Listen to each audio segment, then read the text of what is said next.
All right. Welcome everyone to the NaNoWriMo writing workshop number 3 here at Fateful Fumble. Hey! My name is Anita. I play Valeth, the former circle mage in the Fateful Fumble group.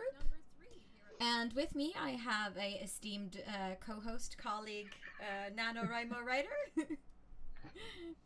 Hi, I'm Ingrid. I play Cassian in the Fate Swain group under the Betrayal Raven. And yeah, hello. Yes, hello. Also, if anyone is watching now, if we have any audio issues, let us know in the chat and we'll fix it before we go too far into the show. Last time we had some audio issues, so we're trying to avoid it this time. Yes. So yeah. If you've been watching the last few episodes, you will know all about the concepts of our novels and what we're writing and if we've done this before and all that. So we're not going to go into that today, but we're going to just go straight into where are we in our writing progress? How is NaNoWriMo going so far? So maybe you want to start. I'm just throwing you into the fire. No worries, no problems. Thanks. You're welcome. Thanks. Yeah, I've had a pretty busy weekend, and I've been bringing this little darling with me pretty much everywhere. And I've written the first 2 lines. Hey, that's something. And I'm working on a title. So I have done something. Yeah. I've just not really gotten into the jazz of writing properly yet. So, yeah, it's going very slowly. And I've been kind of a bit demotivated because I've not really had the... I've not really had the sort of enthusiasm for it. I've kind of lost it, and then I kind of refound it again. So, yay! It's a roller coaster for sure. Yeah. So now I'm kind of like getting into it and getting excited about it again. Cool. So, but I assume you've been doing a lot of like thinking and like mental workouts to try to figure out what exactly it is you're going to be doing. Yeah, for example, I've decided I'm going to stick to what I know and stick to third person. And I'm going to be dipping, it's going to be different timelines, so to say, or different times in the timeline. And because I want to show different aspects of his life, but dipping back and forth a little bit. Right. So, yeah. Cool. So I've made some decisions, and yeah. It's a start. It's a start. It's a good start, I would say. I mean, just deciding on what to write and just committing to it is really scary, I find. Yeah. I noticed in the chat, we have some people there already. Destiny Bridwell says that she has over 18k words so far. Madam. Well, that's not making me feel bad at all. No, not at all. Hats off to you. Oh gosh, cats. Sorry. Always lots of cats. Yeah. It's like you can see them up here. They're so cute. Yeah, they're literally having a cat fight. Sorry, this is what distracts me in everyday life. Yeah. It's cats. If you don't finish NaNoWriMo, you just blame your cats. It's cool. Excellent. I find this is a very valid excuse. Yeah. Let's see. Ween Rose is also here. She says, "Yoo-hoo! Half here, half baking a carrot cake, though. Audio is good." Yay! Carrot cake! Yes. Carrot cake is the best. Oh, that got Rick's attention. What, carrot cake? Huh? Where? Can I have some? Yeah, you'll have to go to Ween Rose. She's baking carrot cake. Oh, Again. Apparently they have a thing. Destiny says that my cat is napping in the window. Well, at least you're lucky. You have a docile cat. Yay. I wish I had a cat. I'm a crazy cat lady without the cat. Aww. Yeah. So You'll just have to live vicariously through everyone else who has cats. Yeah. And not have the expenses for litter box and food. Yeah. And well, stuff. I have ears. Close enough. Yeah. Yeah. Close There you enough. go. Oh my gosh, they are so... They're really at it. No, you do not get to attack this cable. Attack him. You can attack him. That's fine. They're being so cheeky. But yeah, we had some stuff that we thought we'd discuss. Yeah. Because it's a workshop. Yeah, it is a workshop. Before we move on, I'm just going to mention that I have written 8,352 words to be exact. Ooh. Yes. That's good. That's good. I think I'm supposed to be at 10 by now, so it's not that bad. It's not too far off, but it's... No, it's better than my potentially 30 words, so...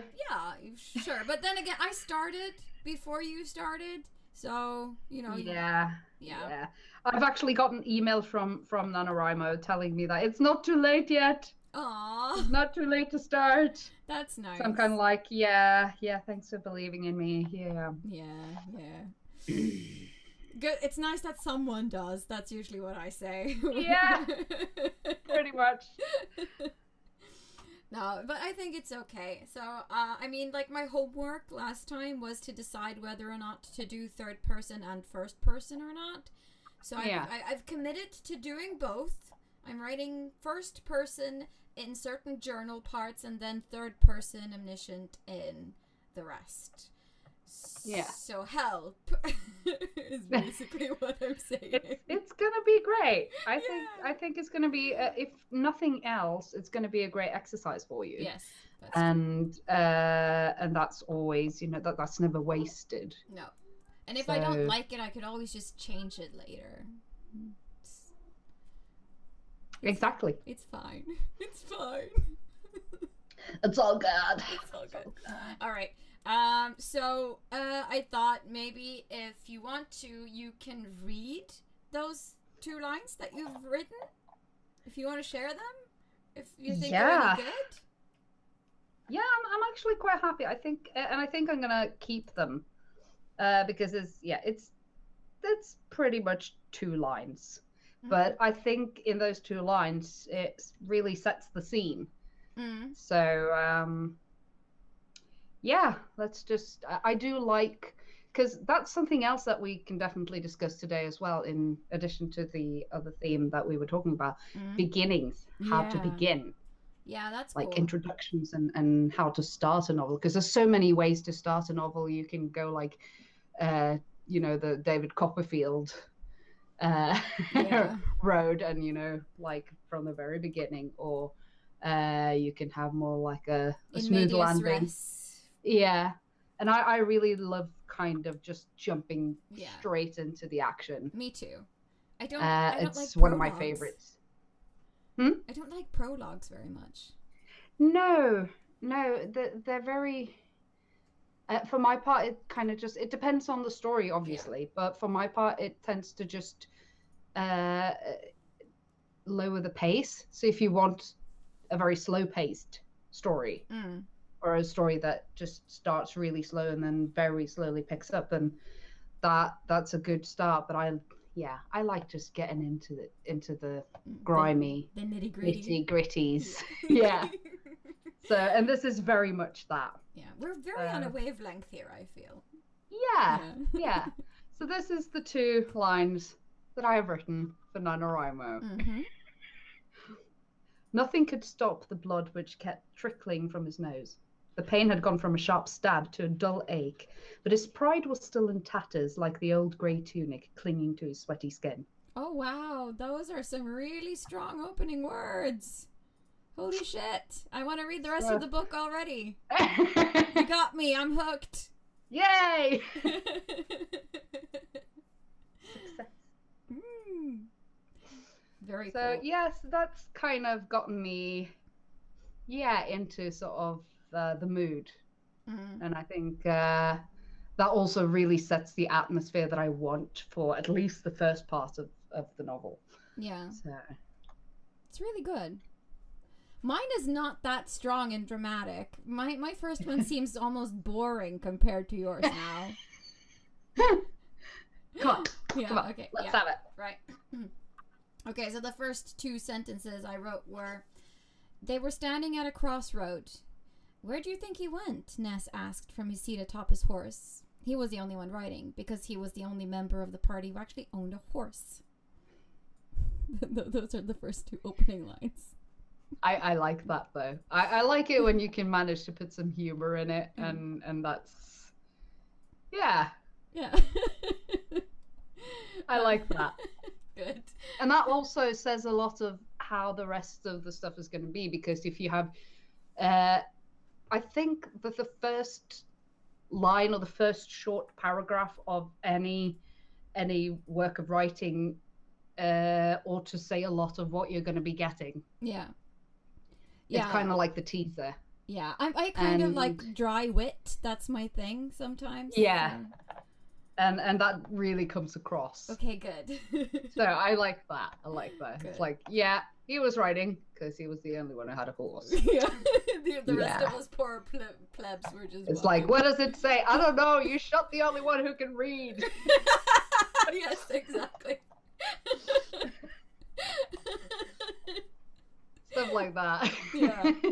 Yeah, definitely that kind of humor. Well, I'm glad you liked it. Now I feel better about it than I did when I heard yours, because yours, I was like, oh my god, that's so dramatic. Why is there a stinging pain? Why is there blood? Why? Yeah. Actually, it's a paper cut, and he's really embarrassed about it. No, it's a bit more than a paper cut. Yeah. I figured.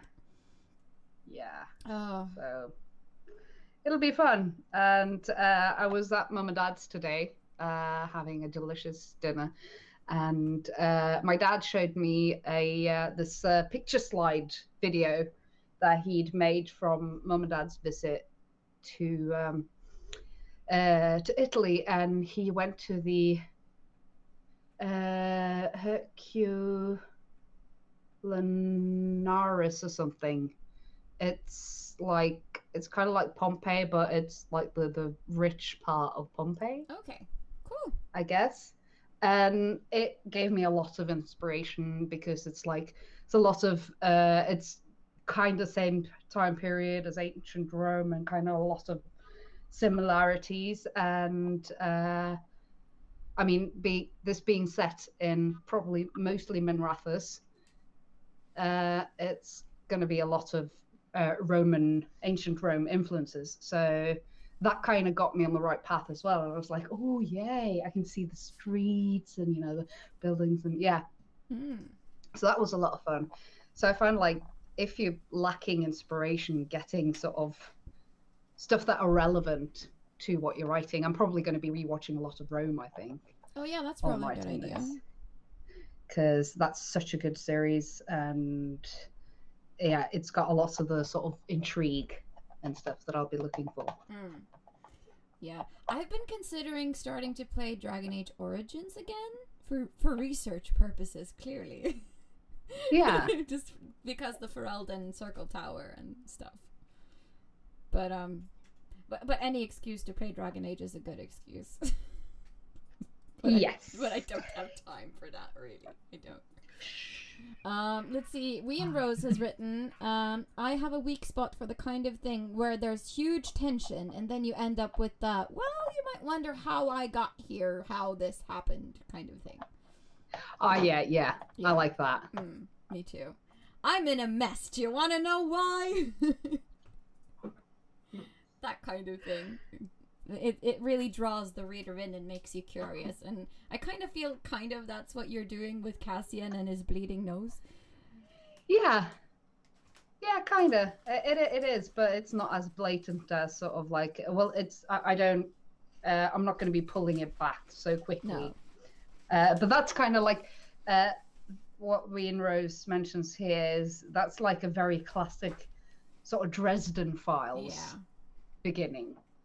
Because Jim Butcher is a very recipe writer. I mean, he built his career on what started out as basically disproving the recipe writing worked, and then he failed and got successful. He failed by succeeding. The best way of failing, really. Yeah, basically. I want to do that for the rest of my life. Just succeed. And a lot of I find a lot of stuff that takes inspiration from kind of film noir-esque detective novels has a lot of that kind of beginnings. Yeah. Because it's very genre typical, or it fits in with the genre. Yeah, it's kind of like in a murder mystery where you see the body and you see how they died, and then you have to go back to kind of figure out who did it. Yeah, exactly. And that's really cool. Yeah, I think so too. And we and Rose also said that they're both good in different ways. Thank you. Thank you. Always happy to hear. I still haven't found a way where I think like a good way to post my writing progress online. I don't know. Have you been thinking about it? Yeah, I think I'm gonna stick with my guns and do what I'd planned to begin with, which is uploading it to AO3. So, I mean, I'm writing it in Google Docs and on paper, and then uploading it in Google Docs. So I'm going to be just copying it from Google Docs once I have a chapter's worth. Yeah. And uploading it on AO3. Yeah. So, yeah. Cool. I might have to look into that, actually. Like, do you have an AO3 account? No, I don't. I figured I would have to set one up if I do. Yeah, because that could be problematic now because they're having a bit of a spam bot issue. Ah, right. So they are currently not allowing any new invites. Well, then I'll have to think of something else. Yeah, because it's due to an influx of spam, invitation requests are disabled while we take preventive measures. Our sincere apologies to legitimate users who are unable to create account at this time. Right. So, yeah. Well, but I'll keep you posted on that if you're still interested, and then you can get an account there once that's done. Yeah. Let's see, Destiny once says it's back to normal. That it's not letting me post my opening lines. Okay. That's weird. Sometimes the chat doesn't let people copy paste, so you might have to actually type them in, manually to be able to post. So if you can try doing that and see if that works. And then we'll read them up, because I want to know everybody's opening lines. I think that's pretty cool. I'd love to know what people are writing about as well. Yeah. If you've not already let us know. Yeah. Then yeah. Cool.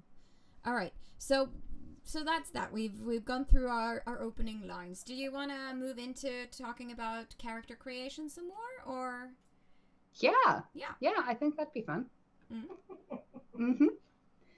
I can hear your hubby in the background. Hang on, I'm just gonna finish this so that I can actually have the correct window. That's why I'm looking down. I'm kind of like, I have my camera up here on a tripod thing, and then I've got my PC down here. So if you see me looking down, it's so that I can read stuff on the PC. So, okay, here.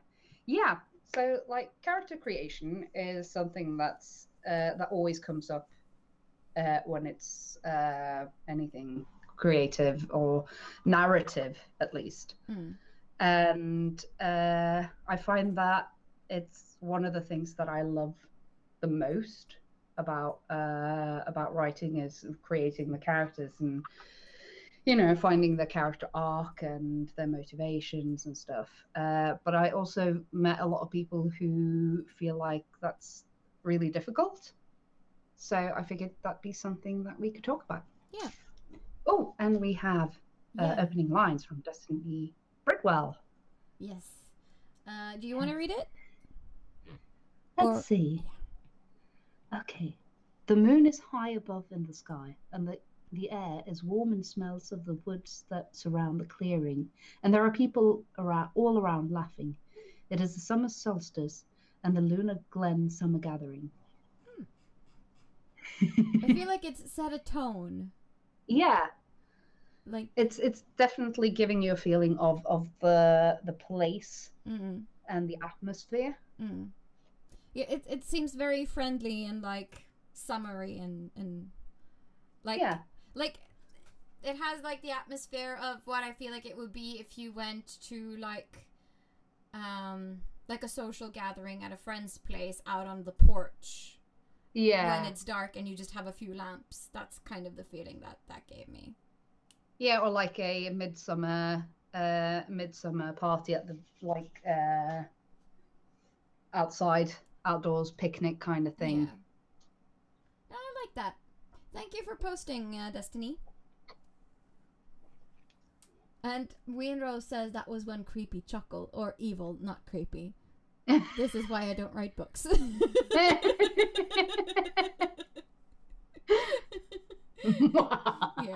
Yeah. Who were you referring to? Me or Rick? Or both? Probably Rick. It's always him. If it's creepy, it's Rick. I don't know. I don't mean that. Oh, bless. Yeah. Destiny says that I am writing a paranormal novel. It is about a werewolf huntress who solves supernatural and paranormal cases. Oh, so it's kind of like urban fantasy, I guess? Yeah. I like that. There are many cool urban fantasies out there, and there's definitely a market for those kinds of novels. So that's strategically, definitely. It's a smart move. Yeah. People love werewolves and vampires. Yes, they do. They do. And I like werewolves. Yeah. I'm a vampire gal myself, but I won't say no to a well-written werewolf. Rick. Definitely Rick. Yes. We're talking about your evil chuckle. Yeah. There we go. That's another one. Oh, good. I think you're killing Anita. Yeah, just a little bit. Just a little bit. Oh, goodness. Sure. Character creation, huh? Yeah. So, how do you start when you need to create characters? How do you start? Well, I mean, being an old role player, I usually start with a concept and then a name, because a name tells me a lot about the character. Yeah. Because I need to find a name that I think suits the personality of that character, and I like finding the name as early as possible for some reason. It's just a quirk. Yeah. So yeah, I like to find the concept or that one thing that makes them, a horrible failure or a great success, like a really big flaw or a really big virtue, and then build off of that, I suppose. Because that's kind of how Valeth started. She was like, okay, she's going to be an insufferable know-it-all, but she's going to be kind too. So people, she's annoying, but it's not that bad. She's annoying, but not that annoying. Yeah. Pretty much. Yeah. Yeah. I like that. Yeah, I usually go about it very similarly. With regards to name, I sometimes don't get the name until a little bit later, because I like starting with kind of personality traits and such, trying to find what drives this character, what are their greatest weaknesses or flaws, and what's their greatest strength or virtue, and then I like to find a name from there. Because I like having a name that kind of ties up to what kind of personality they have and what function they will be having in the plot. Yeah. Or in the story. Sometimes it's also fun to just play around and name them the complete opposite of what they're supposed to be. Oh, yeah. But that means that you need to know what function they'll have. Yeah, exactly. So that you can juxtapose the name and the function. Mm. But yeah, Oh, yeah, go ahead. Sorry. But yeah, I like doing that. And often I'll play around with stereotypes and then tweak them and do like a twist or something. But I find that a lot of personality stereotypes are very helpful, at least for background characters and side characters. If you're just having someone who literally have like one line and one very short scene with the other characters, then there's no point in spending like hours upon hours in character creation doing just that one character. No. So using some stereotypes can be really helpful, I find, when you need filler characters. Yeah, when you just need an NPC, basically. Yeah. A non-player character. I also like name generators. Yeah. To play around with stuff, and obviously for this novel I'll be using a lot of like Italian and Roman sounding names and such, so that'll be interesting. Yeah. Or Latin names. Yeah. I think Latin is great. Yes. I like searching, like doing Google like Latin names for boys or Greek names for girls, just because it's so helpful when you just need to find something that sounds cool and fits your character.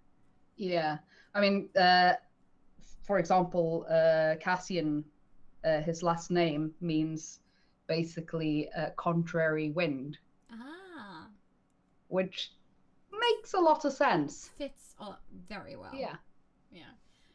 Wind contrary. I don't know if Valeth is a word or a name that exists out there somewhere. I just made it up because I thought it sounded nice, because I like to do that sometimes too. Yeah. So I haven't done like a Google search to see if Valeth is an actual thing. Well, the first thing that comes up is Valeth high-tech composites. Okay, so it's some techie stuff. That kind of suits her though, since she's an academic and a scholar. There's some pretty cool pictures coming up as well. Yeah, I can see some characters from like Valkyrie Profile or something. Yeah. Interesting. I see cat ladies. With cat more interesting. Yes, more interesting. Yeah. Yeah, cool. Yeah, there's a character named Lezard Valeth. So Valeth is a last name in a game called Valkyrie Profile. Cool. Oh, also, if you go for a little bit more, there's something called Valethamate. Okay, what is that? That is a drug. Valethamate bromide. Let's see.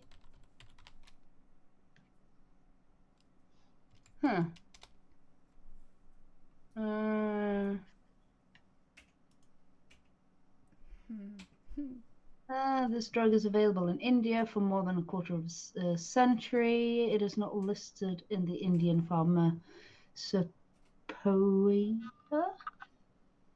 Okay, that's a long term. Not familiar with. So yeah, it's some sort of drug. Yeah, medicine, something. Oh, here we go. Drug information. Colon.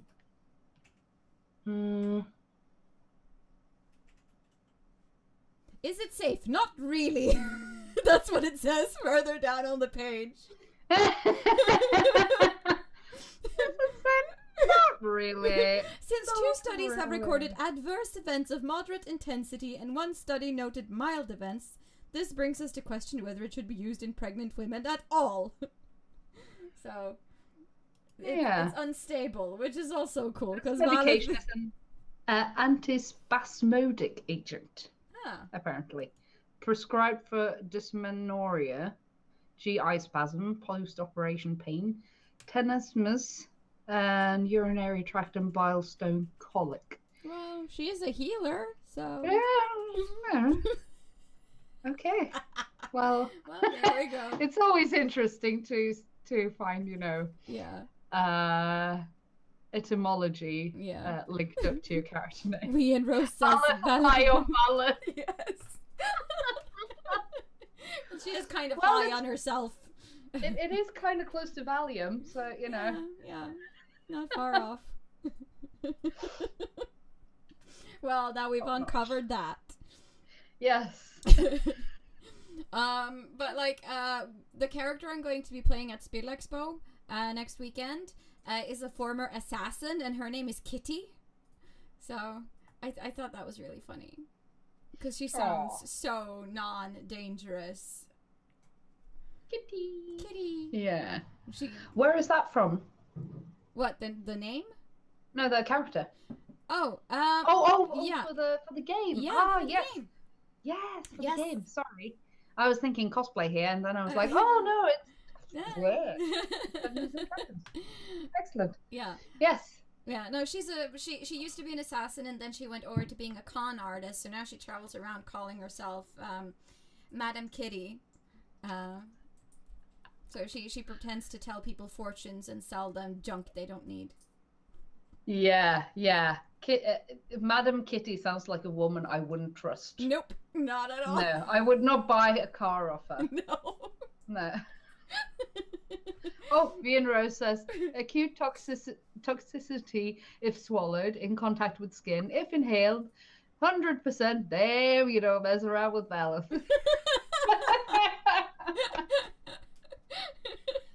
Very true. Yeah. So true. Yeah, I guess so. She's not as toxic as Fyril, though, but... Or Talon. Yeah, that's or true. Or Akalia. Or, yeah. She's way down on the list of toxicity. Let's just say that. Yeah. Way down on the list. Way down. I mean, if she's able to be buddy with Templars, there's really no comparison. No. All right. Enough of that side trip, No. I guess. So, you guys in the chat, do you have any input? Do you have any particular struggles with character creation, or do you have like a route that you usually take when you make characters, or like any do you have any input? Well, I think I just came to think of something. I really like to draw my characters, especially main characters or RPG characters, just because it gives me a better sense of who they are if I can actually put them to paper. Yeah.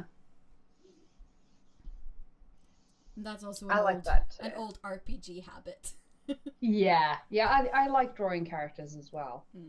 It's getting like their physicality and their visual aesthetic and stuff down really helps. I'm just gonna Rick, would you mind closing the door? I'm a bit stuck at the moment, right? Once you're unstuck. Thank you. Drafty? No, I just opened the door because it was really stuffy. So we needed to air out a little bit. But yeah. I figured I wouldn't run off again and open the door. Yeah, no, that's probably a good idea. Another thing that I got from listening to one of my writing podcasts that I mentioned last time, is to find out what your character wants. Yeah. That's not necessarily what your character needs or gets in the end, but it's what they want and what they're working for throughout the story. Yeah. And that's kind of that's like acting 101 motivation. Yes, exactly. You can't act unless you know your character's motivation. It's like the first thing what does your character want? And that is acting and writing is very similar in that sense. They have a lot of things in common, and you also have you have the main motivation, and then you have short-term motivation Yeah. or short-term goals. So you'll have like the main goal might be to save the world, but to do so, there are other goals that you need to reach. For example, in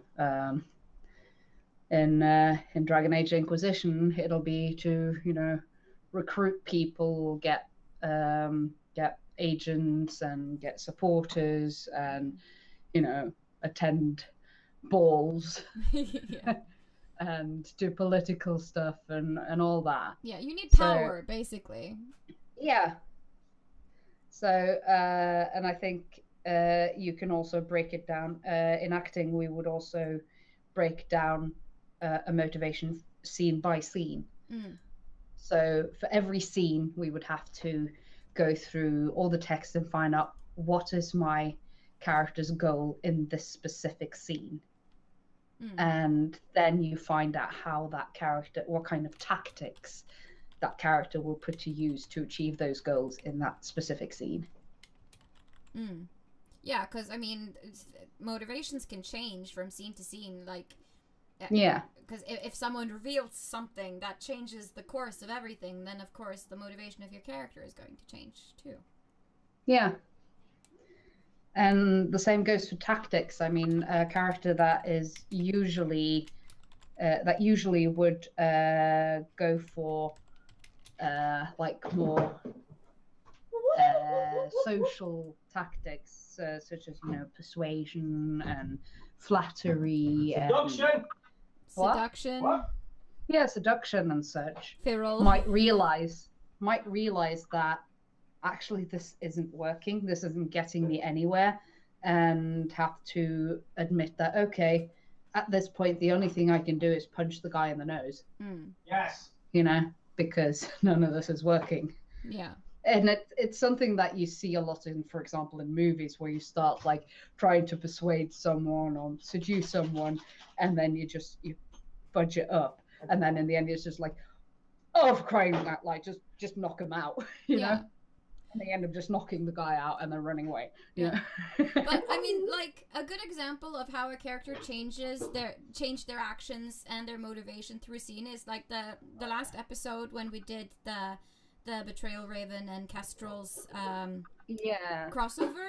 Like, when they were having the fancy dinner, like, Valeth is always very, she knows a lot about etiquette and would normally follow etiquette, but because they had time pressure and a mission and stuff, she stuck a finger down her throat and threw up so she could get Ness out of the ballroom before he freaking snapped.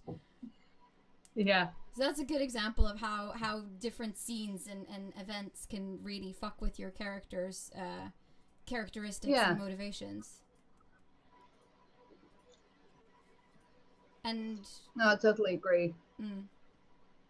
Let's see, Wee and Rose says something in the chat. Did you have something else you wanted to say first? No, I was going to say the same thing. Oh, okay. I was just like, oh yeah. Yeah. Do you want to read it? Sure. Yeah. I have some sort of list I go to when it comes to fleshing out characters, but they are not really part of any present project, so it's just me being lazy, really, since no one sees them. But stuff like personal belongings, what they think they want, what do they subconsciously want, etc. I think that's a really solid point to go to. Absolutely. Yeah, I mean, I should think about belongings more often. I feel I tend to overlook them or forget about them and focus mostly on the person, but personal belongings can be a really great motivator. Yeah. I mean, in my Dungeons and Dragons fic about my bard for my D&D campaign, he has this. My bard has a piece of copper, small piece of copper on a string, and it's just a tiny little piece of copper from some sort of necklace or something. It's not nothing important or expensive, but it's something that his boyfriend gave to him, or his ex-boyfriend gave to him when they got together. So it's something that has immense personal value to him, and has a lot of there's a lot of things connected to it, which has to do with his personal values. Yeah. So it's important to him, but it might seem like something irrelevant to everyone else. And stuff like that is, I think, really, really telling. You can tell a lot about a character from just a small personal belonging. So I think that's a really good one. Absolutely. Ree and Rose says 3 to 5 core values. What do they believe in, and how are they wrong/right? Yeah. I find also it's nice to ask yourself what is this character willing to do to achieve those goals? How far is that character willing to go? How far is it willing to push its own moral and ethical values to achieve their goal, or in a pressed situation? This is when studying philosophy and like Xphil and XFAC come in handy. Yeah, I never did that. No, it's really fascinating, really, because you learn about like things like utilitarianism. I don't know if you've heard about it. I've heard about it. Yeah. I've just not studied it. Yeah, but like it's kind of like a pet peeve of mine. I understand utilitarianism, but I'm not sure I could do it myself. It's all about if you have the choice, you can save one guy and he will find the cure to cancer, or you could choose to save 100 other people, but you'll lose that one guy. Which do you choose? Do you choose the greater good, or do you choose those 100 people that you could save immediately? And then a utilitarian will choose that one guy because his cure to cancer will justify the loss of the 100 lives in the end. Yeah. And just philosophy and psychology are really handy tools, I find, when you write and think about motivations and choices that characters do. Yeah. See, yeah, I would have such a difficult time answering that question. I know. Yeah. I can't answer it either. I can't. No. I really can't. But some people can. Yeah. Yeah. Because it's just... And then you could say, okay, but one or two of those 100 people might give birth to someone who could do the same later on, but just, 50 years later. Yeah, you never know. So it's such a difficult choice. Yeah. But that's kind of, I feel like those are choices that you should definitely put your character in. When they have to make those impossible, horrible choices, and then you have to like figure out how they deal with it. Yeah, I think that's something that the Dragon Age franchise has been really good at doing in game as well. Because there are some places you can't. There is no right choice, really. It's just horrible choices. A lot of the time. Horrible alternatives. So, yeah. It's like, should I let this man keep living in his dream world fantasy with the lust demon, or should I kill him? Oh my gosh. Speaking of that particular scenario, and sorry about potential spoilers for people who haven't played Origins. It's not a big spoiler. No. But yeah, someone wrote a little, just a little thicklet about that. What if that demon, what if you let them, you let him go with the demon, and it's basically, this demon changes and discovers love and affection, and through this Templar changes from, basically, without them saying it, they're basically describing the process of a demon becoming a spirit. Yeah. That's just what I was thinking. Changing from a lust demon to a spirit of love. And I was just like, that's so beautiful. Yeah. The man is happy, and it kind of ends with kind of the man saying that, I know that this was all fake. I knew this was never real, but it made me happy, and it made you happy. And she kind of like, and then changes and goes back to the Fade and takes his wisdom with her, and it's just like, that's so beautiful. unexpected feels. Wienro says that quest didn't happen.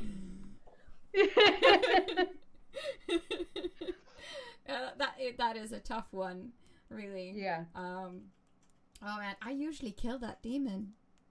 Yeah, I usually kill it for the loot. Oh no, I do it strictly for moral purposes. And like, he can't continue living in a lie. He must know the truth, even if it hurts him. Yeah. I get so emotional when I play Dragon Age. I just killed it for the loot. Yeah. Well, I mean, the second But I time... always play a rogue, and she has dubious morals at best, so... Yeah. Yeah, no. Yeah, no.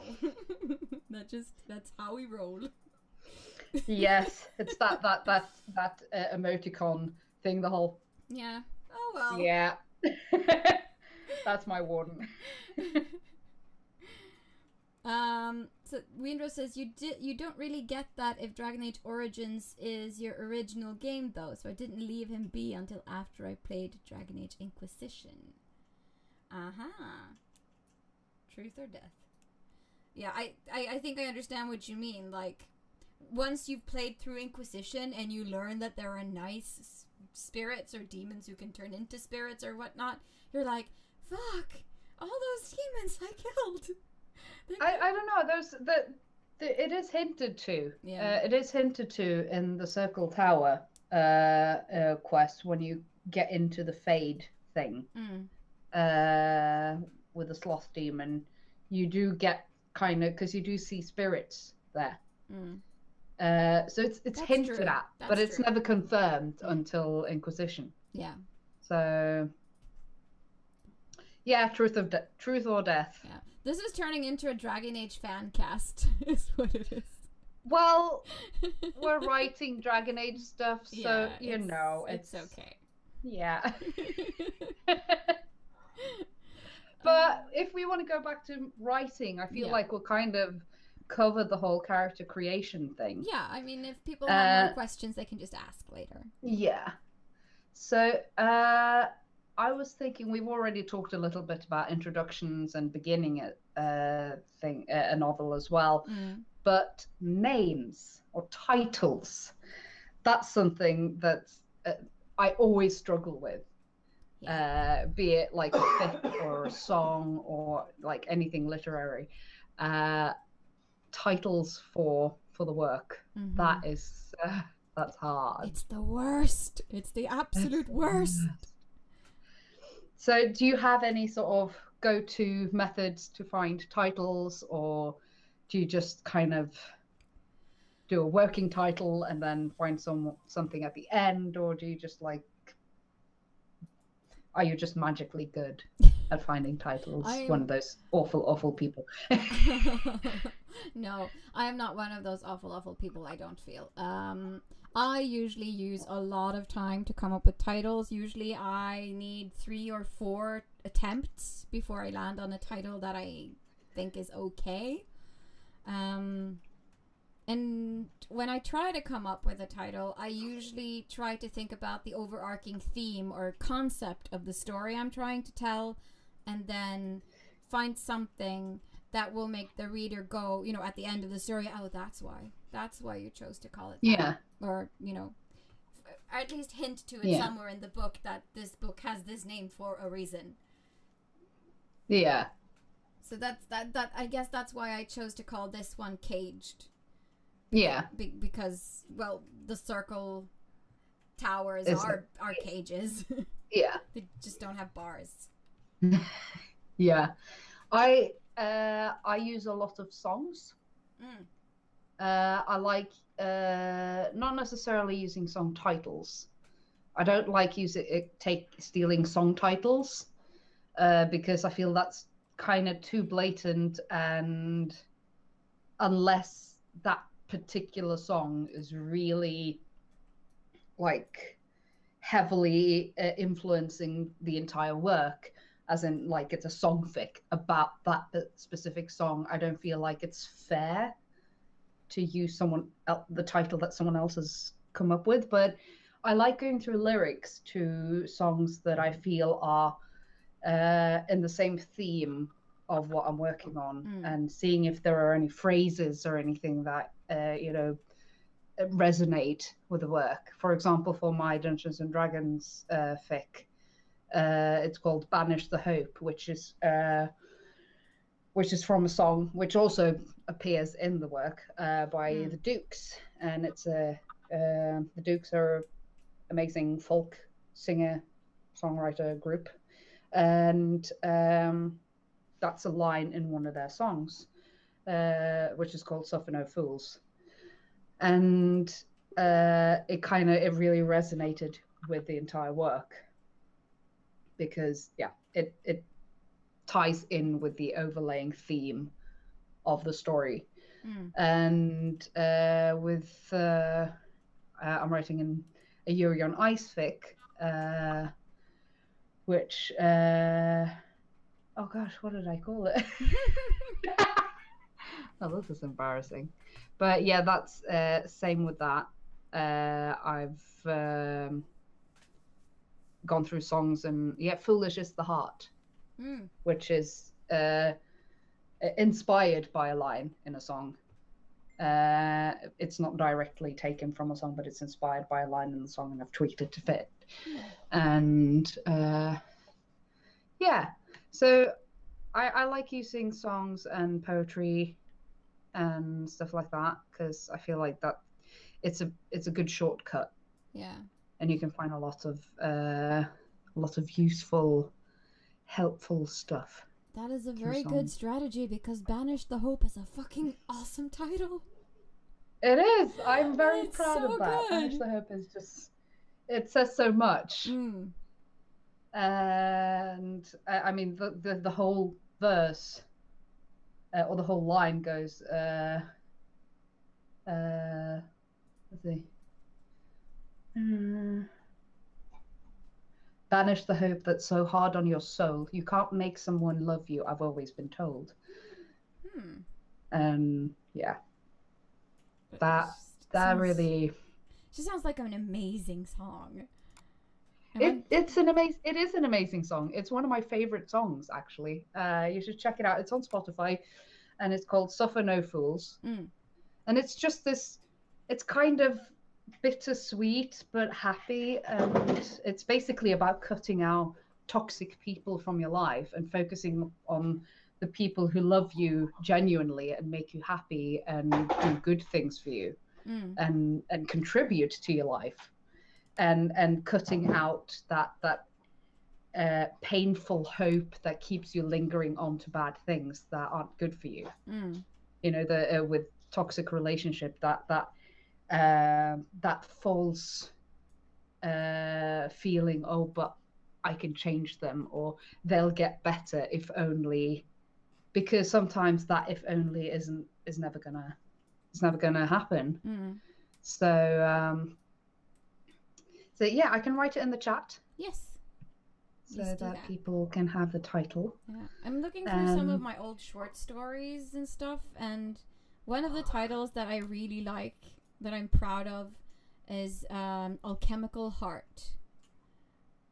I really like that one. And one that was called Serenades from the Past. Yeah. But beyond that, there's nothing special. They're really kind of plain and boring, most of them. I hate coming up with titles. It's so bad. Let's see. Wee Rose says, there really is a lot of titles that doesn't just feel right until you find that peak in the chapter or book, whether it's a turning point or something more of an inside joke. I can agree with that. Yeah. And I find the same with a lot of times when I write songs as well, which is obviously, for my part, I treat a lot of songs as a short story in condensed format. So it's like everything is condensed and just tightened down to this tiny version of a story. And I find that I very rarely use things that are repeated often as a title. I very rarely name the song something from the chorus, for example. And if I do, it has to be like, that has to be a very strong phrase or word for me to use it. But for example, one of the first songs I ever wrote is called Tender. And tender is a word that only shows up one time in the bridge. But it was inspired by a play called Tender. So it makes sense. And yeah. So I think that turning point is very, that resonates with me, the whole concept of that. So yeah. Let's see. Yeah. I'm not sure if I have any more like good advice on how to find titles, because I struggle with it so much myself. It's hard to really like find good ways to deal with it, unless you find your own technique. Yeah, I find generally anything that has to do with poetry or lyricism is very helpful, because the moment you have poetry or like songs, everything is kind of heightened, or everything is a little more heightened because it's so condensed. It has to be a little bit more heightened,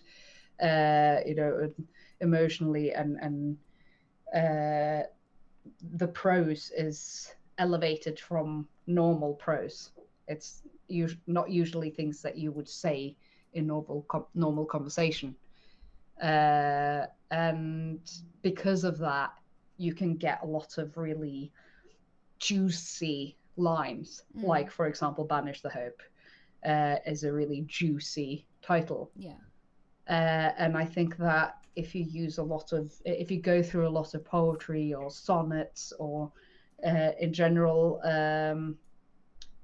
lyric prose or lyrically inclined prose, you can find those a lot more than you can in just normal life. Yeah. So yeah. Yeah, or if look at other books from the genre you're writing in and see what other people have used for titles and be inspired by that, or do the opposite of what they've done to stand out. Just maybe that'll help. I think for example, another line from Stuff and No Fools, or another title that would be awesome as The Nobody's Girls. That would be a really cool title for it sounds like a young adult urban fantasy. Yeah. Kind of. Yeah, novel. or it could be a novel about the what was it, Teddy Girls in the 50s? Because Nobody's Girls implies sort of a sense of rebellion. Yeah. Or a sense of girls who don't belong to anyone, who are just who claim themselves. Yeah, that kind of totally the equivalent to the Lost Boys. The Nobody's Girls. Yeah, that works. So stuff like that. Yeah. Wee Rose says, I certainly browse poems and quotes lyrics for this, especially with the internet. You got so much material, which also can be quite overwhelming. Yes, very true. Too many things to choose from, too little time. Story of our lives, really. Yeah. Yeah, but I mean, we've been at it for an hour now. I think maybe we're done for today. If you don't have anything more you want to add. Time really flew. Like, wow. Yes. Time flies when you're enjoying yourself. Yes, exactly. I was gonna ask, like, if you have any issues or like problems that you bumped into that you want to share with people or anything like that, just quickly before we log off. I think I've kind of I've not gotten far enough to meet my first issues, really. I think that there's going to be stuff cropping up. Yeah, But at for this sure. point, I'm kind of so early in the beginning. So Yeah. yeah. Yeah.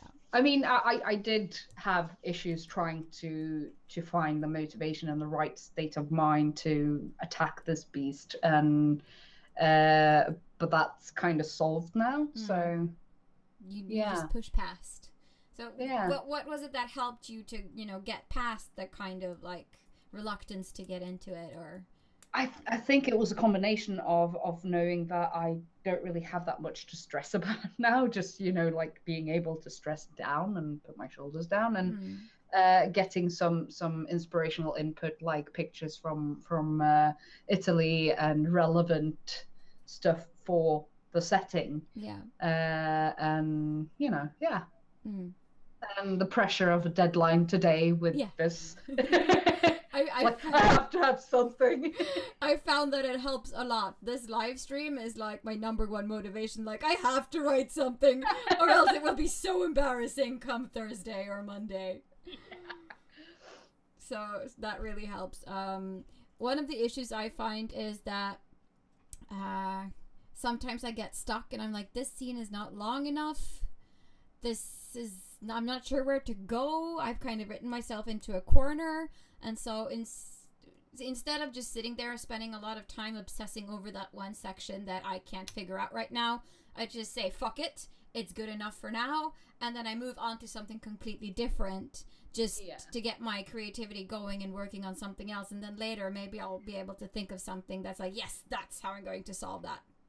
Yeah. So that's the problems I've been dealing with mostly this week. Yeah. Yeah, I feel you. All right. Well, I think we'll just call it a day, and and we'll see everyone on Thursday at 8:00, hopefully. Yep. Next. Thank you for joining in. Yes, thank you for joining in. Next Monday, I think we're at a meeting for the Norwegian, well, for the NCF, maybe, possibly. Yeah, the Norwegian Cosplay Association. Yes, so we might have to cancel or postpone it to Tuesday or something. Yeah. Yeah. So we'll figure something out. Okay, so bye people. Thanks for watching, and we'll see you on Thursday. Bye.